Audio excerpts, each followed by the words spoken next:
মালকিন তাড়াতাড়ি শুরু হয়ে যাও। আমার শাশুড়ি ভগবান রে ভগবান, অনেক ভাগ্য করে পেয়েছি। আমার শাশুড়ি আমাকে কখনো বাপের বাড়ি যাওয়াতে মানা করে না। এই তো ভাবছি কয়েকদিন পর কি 1 মাসের জন্য বাপের বাড়িতে থেকে আসবো।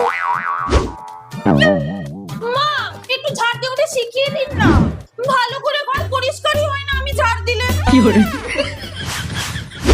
মা আটাটা না আজকে আপনিই মাখবেন। আপনি আটা মাখলে একদম নরম তুলতুলে রুটি হয়, কিন্তু আমি হাতের চেষ্টা করেও পারি না।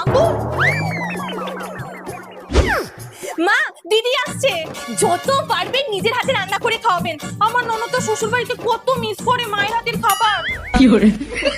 কে জানে বউগুলো এমন কেন হয়, শাশুড়িকে দিয়ে এত কাজ করায়। এই নিন আপনি আরাম করে বসে টিভি দেখুন। মা বলছে কি টিভি দেখতে দেখতে একটু চালের কাপড়গুলো বেছে দিন, আপনার টাইম পাস হয়ে যাবে, তাই না?